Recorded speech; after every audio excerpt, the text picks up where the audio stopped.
Morning, November 1. We have officially only 2 months left. We start today in John 18. When Jesus had spoken these words, he went out with his disciples over the brook Kidron, where there was a garden which he and his disciples entered, and Judas, who betrayed him, also knew the place, for Jesus often met there with his disciples. Mark 14:32. Then they came to a place which was named Gethsemane, and he said to his disciples, "Sit here while I pray." And he took Peter, James, and John with him, and he began to be troubled and deeply distressed. Then he said to them, "My soul is exceedingly sorrowful, even to death. Stay here and watch." He went a little further and fell on the ground and prayed that if it were possible, the hour might pass from him. And he said, "Abba, Father, all things are possible for you. Take this cup away from me. Nevertheless, not what I will, but you will."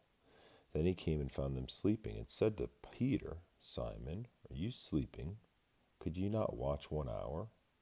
Watch and pray, lest you enter into temptation. The spirit indeed is willing, but the flesh is weak." Again he went away and prayed and spoke the same words. And when he returned, he found them asleep again, for their eyes were heavy, and they did not know what to answer him. Then he came the third time and said to them, "Are you still sleeping and resting? It is enough. The hour is come. Behold, the Son of Man is being betrayed into the hands of sinners. Rise, let us be going. See, my betrayer is at hand." We'll come back to that at the end. Matthew 26:36. Then Jesus came with them to a place called Gethsemane, and said to the disciples, "Sit here while I go and pray over there." And he took with him Peter and his 2 sons of Zebedee, and he began to be sorrowful and deeply distressed. Then he said to them, "My soul is exceedingly sorrowful, even to death. Stay here and watch with me."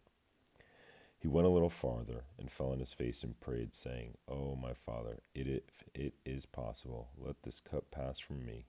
Nevertheless, not as I will, but as you will." Then he came to the disciples and found them sleeping, and said to Peter, "What? Could you not watch with me 1 hour? Watch and pray, lest you enter into temptation. The spirit indeed is willing, but the flesh is weak." Again, a second time he went away and prayed, saying, "Oh, my Father, if the cup cannot pass away from me unless I drink it, your will be done." And he came and found them asleep again. For their eyes were heavy. So he left them, went away again, and prayed the third time, saying the same words. Then he came to his disciples and said to them, "Are you still sleeping and resting? Behold, the hour is at hand, and the Son of Man is being betrayed into the hands of sinners. Rise, let us be going. See, my betrayer is at hand." Luke 22:39. Coming out, he went to the Mount of Olives, as he was accustomed, and his disciples also followed him. When he came to the place, he said to them, "Pray that you may not enter into temptation."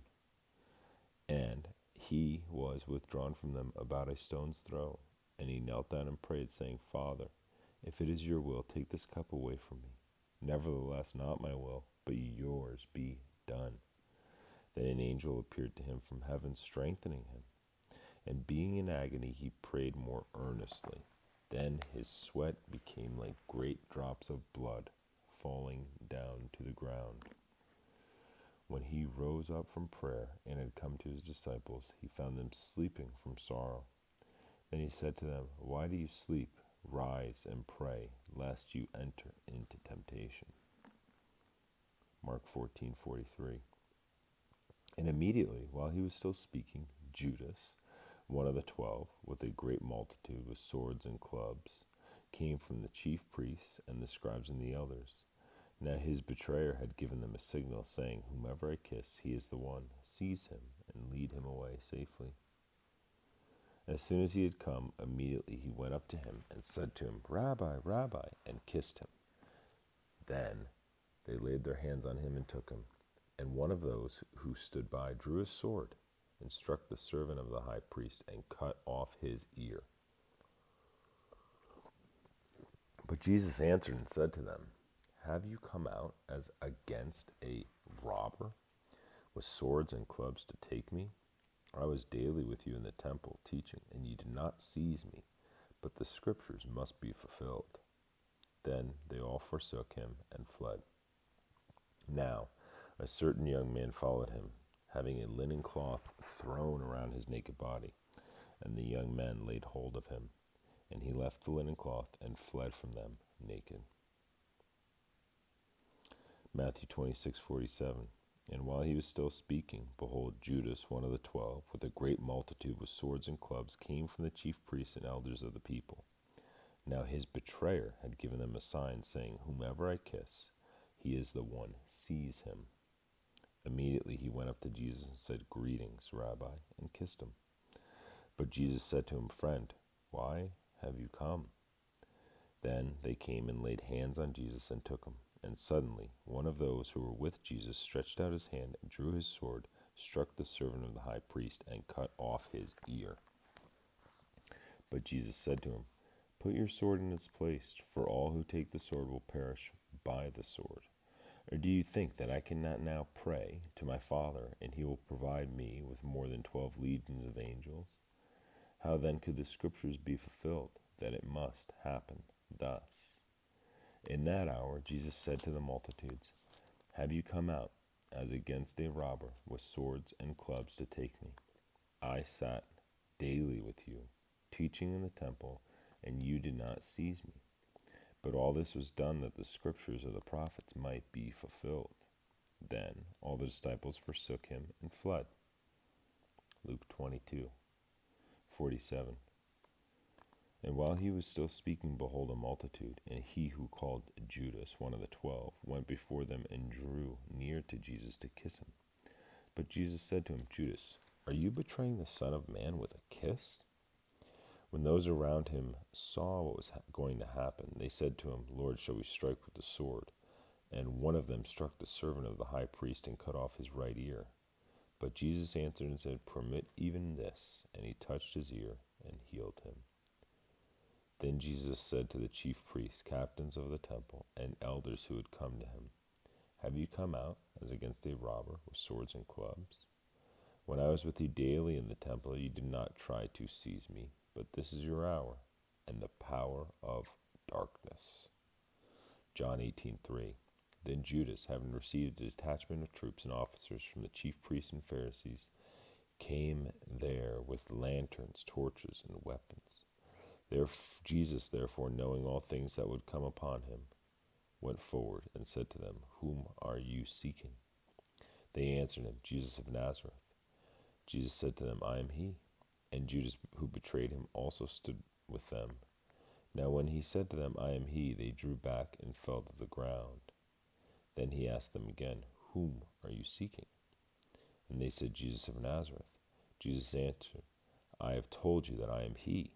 Therefore, if you seek me, let these go their way, that the saying might be filled which he spoke, of those whom you gave me, I have lost none." Then Simon Peter, having a sword, drew it and struck the high priest's servant and cut off his right ear. The servant's name was Malchus. So Jesus said to Peter, "Put your sword in its sheath. Shall I not drink the cup which my Father has given me?" Then the detachment of troops and the captain and the officers of the Jews arrested Jesus and bound him. And they led him away to Annas first, for he was the father-in-law of Caiaphas, who was the high priest that year. Now it was Caiaphas who advised the Jews that it was expedient that one man should die for the people. John 18:15. And Simon Peter followed Jesus, and so did another disciple. Now that disciple was known to the high priest, and went with Jesus into the courtyard of the high priest. But Peter stood at the door outside. Then the other disciple who was known to the high priest went out and spoke to her who kept the door and brought Peter in.